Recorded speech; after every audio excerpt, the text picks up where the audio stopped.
दोस्तों नमस्कार। हम प्रधानमंत्री की जाति जान चुके हैं।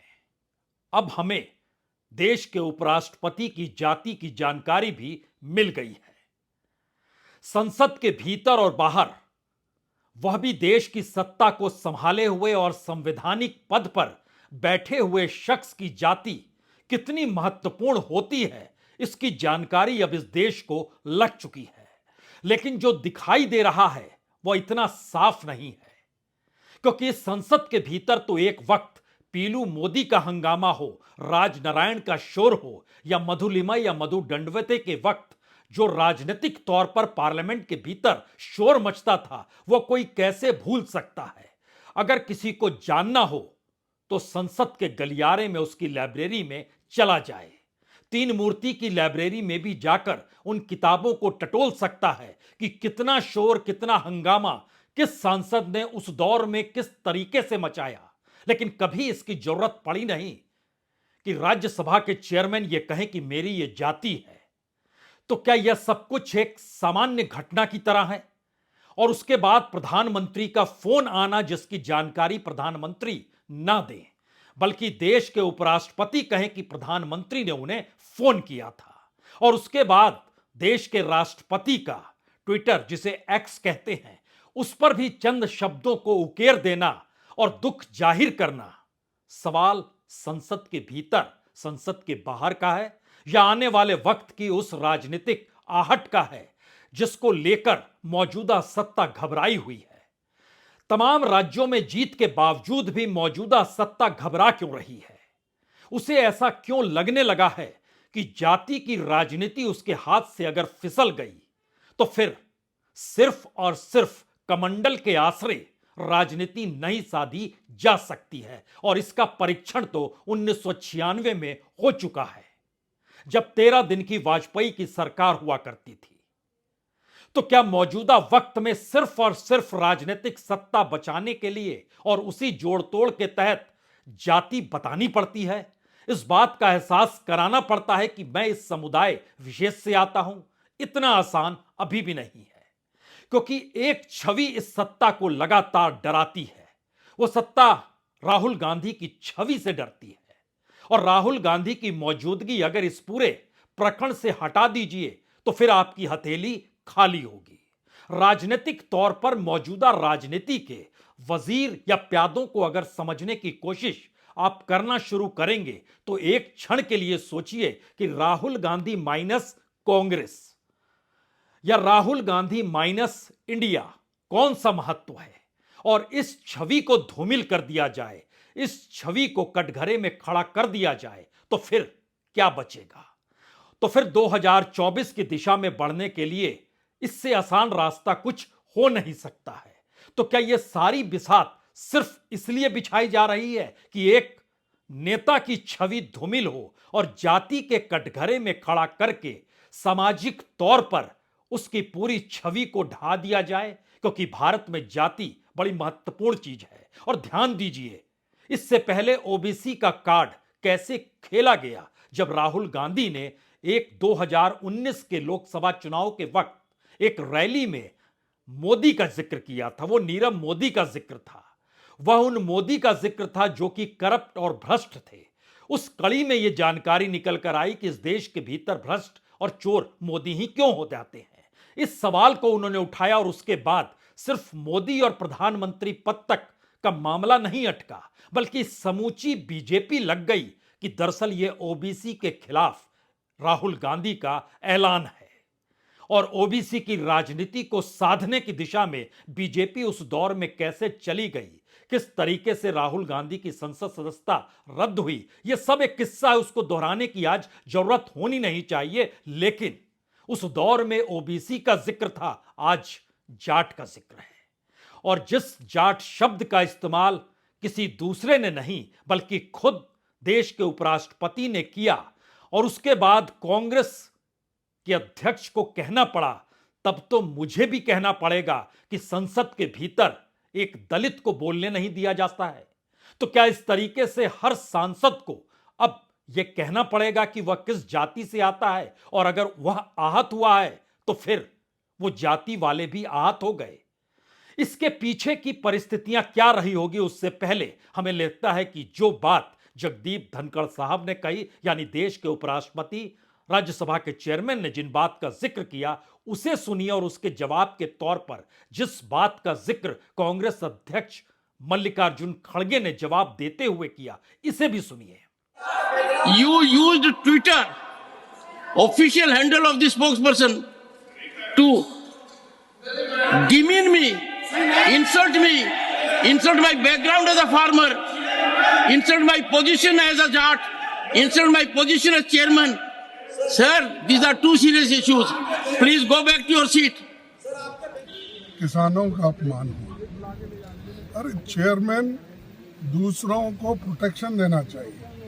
अगर चेयरमैन साहब ही ऐसा बोले तो मैं एक अपोजिशन लीडर होके या ऐसे मैं ये कहूँ कि मुझे राज्यसभा में बोलने नहीं दिया क्योंकि मैं एक दलित लीडर हूँ। ऐसी जात पात की बात अंदर करके लोगों को बाहर भड़काने का काम कोई नहीं करना चाहिए। तो इस देश के जो लोग नहीं जानते थे वो जान गए कि देश के उपराष्ट्रपति जाट हैं।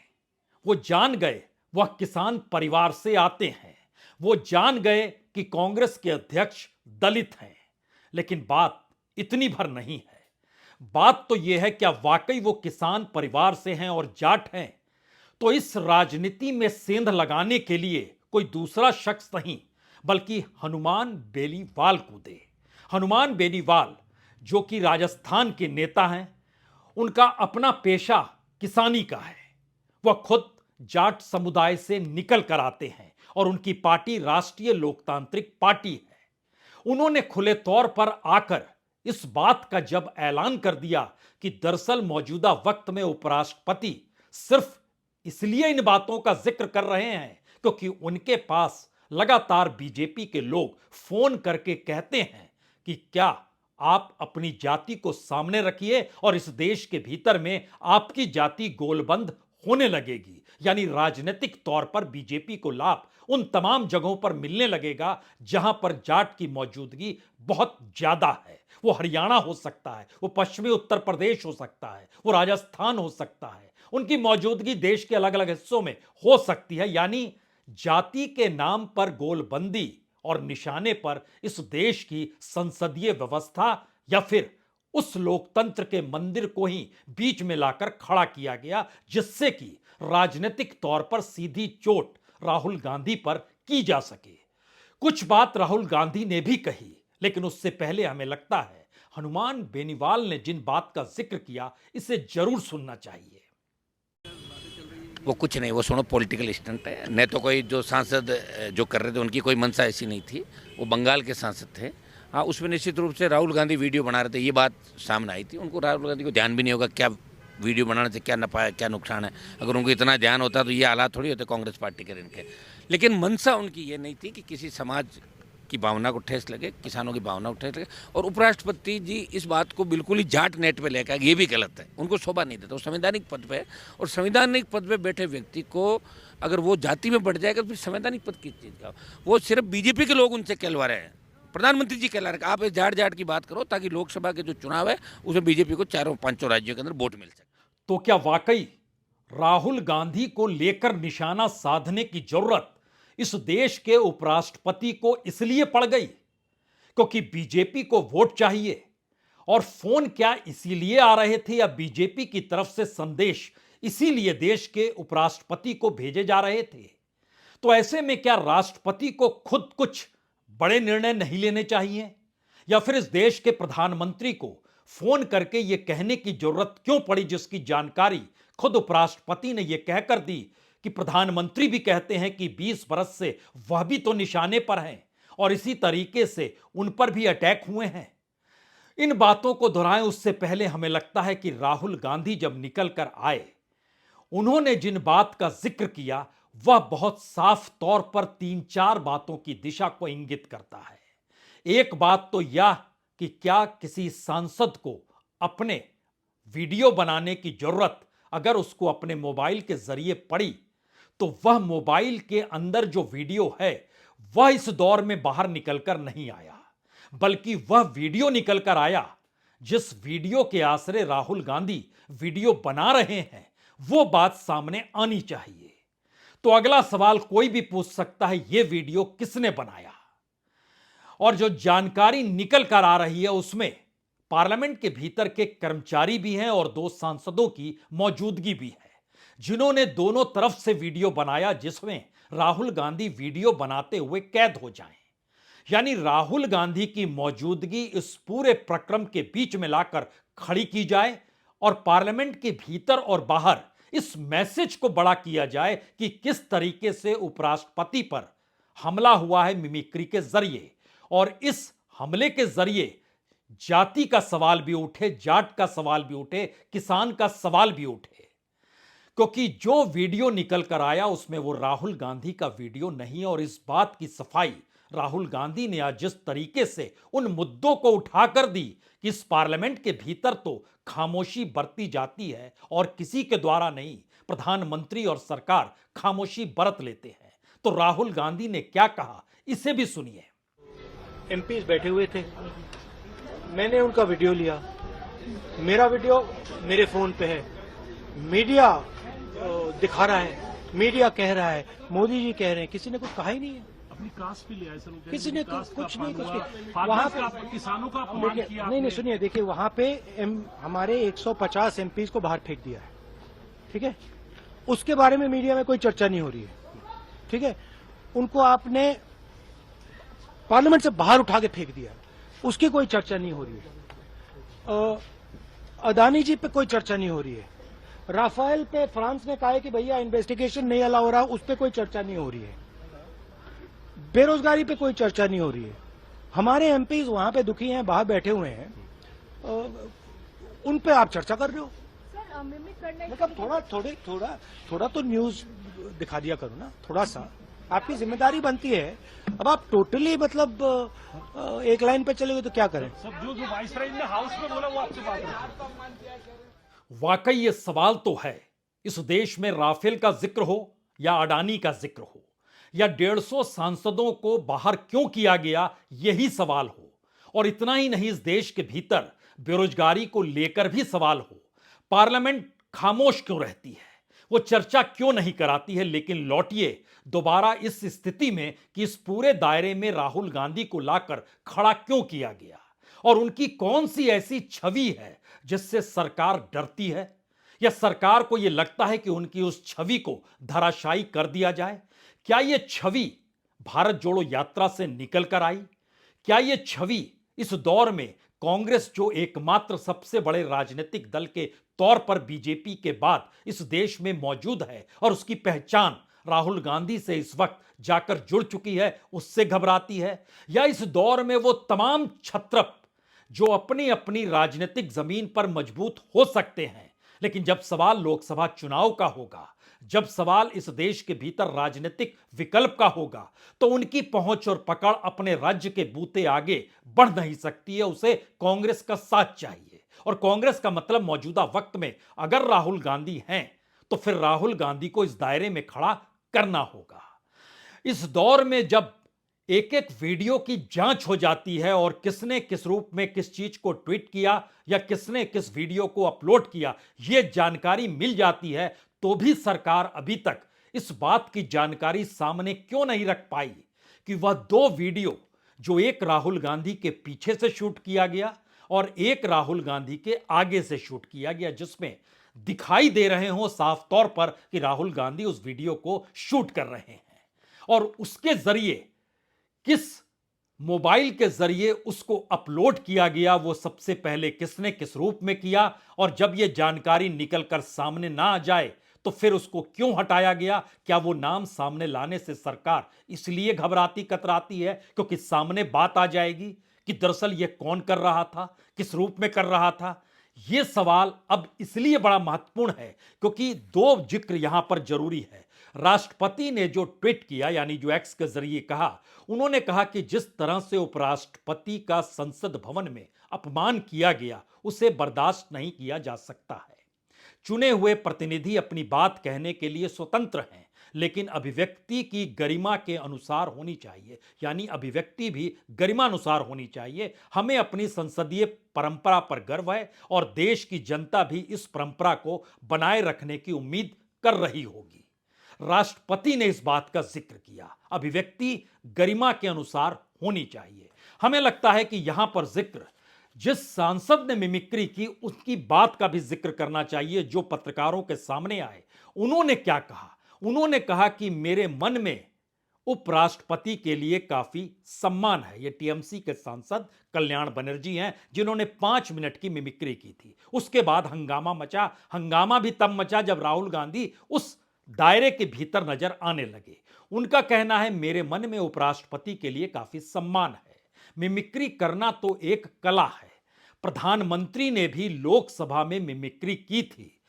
मैं वह वीडियो दिखा सकता हूं और मेरा इरादा दुख पहुंचाने का नहीं था। पत्रकारों ने पूछा, क्या आप माफी मांगेंगे? उन्होंने कहा, नहीं। एक लाइन यहां गौर कीजिए। राष्ट्रपति कह रही हैं कि गरिमामय अभिव्यक्ति होनी चाहिए।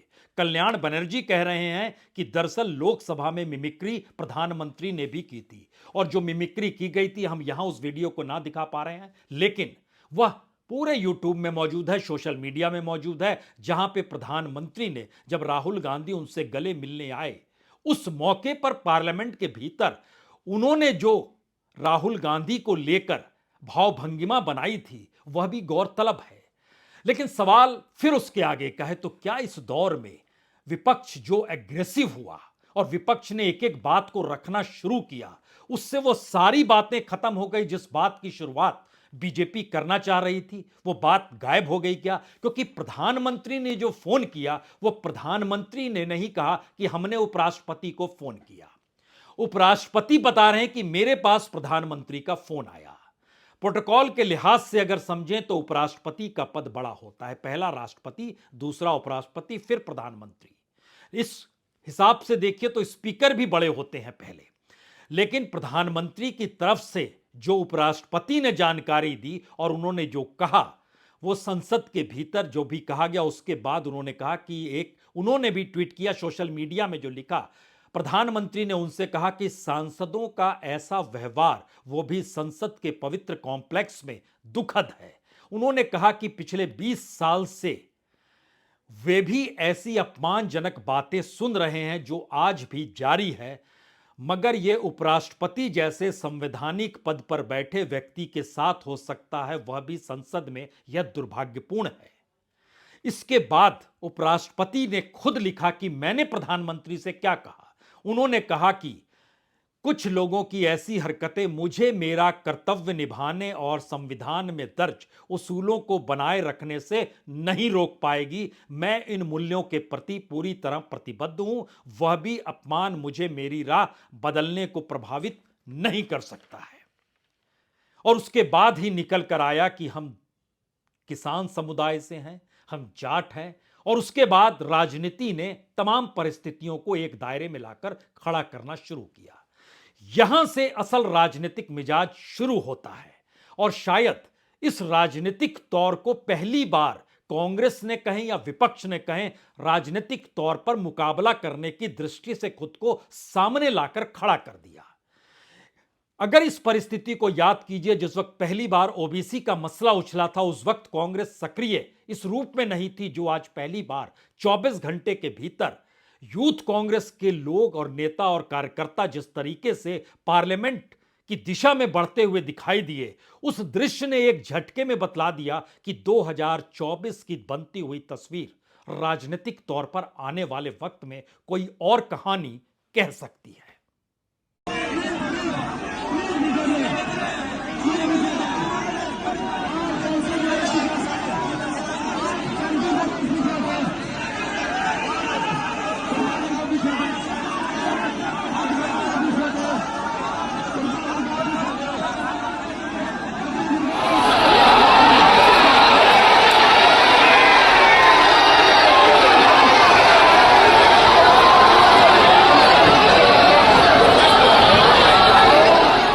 क्या विपक्ष इतना एग्रेसिव हो गया और कांग्रेस अपने तौर पर अब इस बात को समझ चुकी है कि छवि दरअसल राहुल गांधी की धूमिल करनी है, इसी दिशा में समूची राजनीतिक बिसात लगातार बिछाई जा रही है।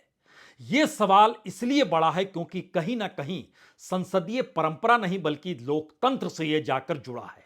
और एक तरफ जब सड़क पर इस तरीके से यूथ कांग्रेस निकल कर आई थी, उसी वक्त संसद की संविधान सदन के सेंट्रल हॉल में कांग्रेस की पार्लियामेंट्री बैठक शुरू हुई। और पार्लियामेंट्री पार्टी की बैठक में सोनिया गांधी ने जब खुले तौर पर यह कहा कि इससे पहले हम कहते थे कि संविधान का गला घोंटा जा रहा है, अब हम कह सकते हैं संविधान का गला घोंट दिया गया, क्योंकि 150 सांसद बर्खास्त कर दिए गए।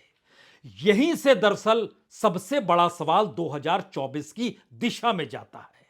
वह कौन सी घबराहट है जिसमें राज्यों में चुनाव जीतने के बाद भी बीजेपी को यह लगने लगा है कि अगर संसद के भीतर वह जवाब देने की स्थिति में भी आ जाए तो वह उसके खिलाफ चला जाएगा। और इस दौर में ध्यान दीजिए, सवाल यह नहीं है कि किस तरीके से सांसदों को संसद के बाहर किया गया, सवाल तो यह भी है इस दौर में संसद का बायकॉट कौन कर रहे थे। प्रधानमंत्री की गैर मौजूदगी, देश के गृह मंत्री की गैर मौजूदगी, और जैसे ही 150 सांसद बाहर आ गए उसके बाद गृह मंत्री संसद में पहुंचते हैं और जो विधेयक है उसको पास कराने के लिए लंबा चौड़ा भाषण देने से वो कतराते नहीं हैं।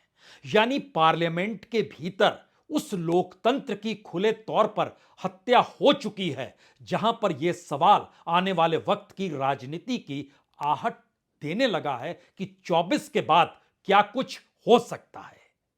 यह सवाल विपक्ष के जहन में जरूर होगा, लेकिन सवाल तो उससे बड़ा यह है कि क्या पार्लियामेंट सिर्फ सत्ता के आश्रय चल सकती है? क्या वाकई इस देश में संवैधानिक पदों पर बैठे लोगों को अपनी जाति बतानी होगी और उसके बावजूद भी राष्ट्रपति तक को इसमें दखल देने के बदले सहानुभूति के साथ वह भी खड़ी नजर आएंगी? ये सारे सवाल चाहे अनचाहे इस देश के उस चुनाव की दिशा में बढ़ रहे हैं जो शायद इस देश की तस्वीर और तकदीर दोनों से जुड़ा हुआ है। और इसीलिए 24 का चुनाव महत्वपूर्ण हो चला है। सवाल यह है कि अगर सत्ता को इस बात का अहंकार हो चला है कि चुनाव हो या ना हो सत्ता में वही रहेगी जिस अंदाज में नारे 400 पार के हों, या अपनी मौजूदगी और आने वाले वक्त में कब तक रहेंगे, 50 साल तक रहेंगे, या तीसरी बार के बाद किस स्थिति में देश विकसित राष्ट्र के तौर पर होगा, सब कुछ कहने लगे हों, तो यह दावा क्या अपने डर को छुपाने के लिए है या उस राजनीति को नई लकीर के सहारे खींचने का है जिसमें जो डर भीतर में है वो जनता तक ना पहुंचे और जनता के सामने एक ताकतवर सरकार खड़ी हुई है जिसके लिए 24 का चुनाव कोई मायने नहीं रखता है। और उससे पहले परत दर परत एक एक बड़े निर्णय, चाहे मुख्यमंत्री कौन बनेगा, चाहे जीत कैसी होगी, चाहे पार्लियामेंट कैसे चलेगी, और आने वाले वक्त में इस देश में कौन सा कानून किस रूप में चलेगा, सब कुछ अगर हमारे यानी सरकार और सत्ता के भरोसे है तो सिर्फ ये कल्पना की जा सकती है कि एक छोटी सी आहट भी सरकार के भीतर डर पैदा कर देती है। और वो आहट राहुल गांधी की उस छवि से जाकर जुड़ गई है जो पता नहीं आने वाले वक्त में कहीं उस छवि के सहारे कोई ताना बाना इस समाज के भीतर बुनने ना लगे तो फिर इस समाज को जाति में देखिए, जनवरी के महीने से धर्म में देखिए, और उसके बाद मंडल और कमंडल दोनों को मिलाकर इस देश के भीतर प्रधानमंत्री को ही एक नए अवतार के पुरुष के तौर पर देखिए। यह भारत की राजनीति का वह काल है जो इससे पहले संसद के भीतर संसदीय कार्यप्रणाली के तहत शोर और हंगामे से बिल्कुल अलग है। सिर्फ इसे समझने की जरूरत है। बहुत बहुत शुक्रिया, बहुत बहुत शुक्रिया।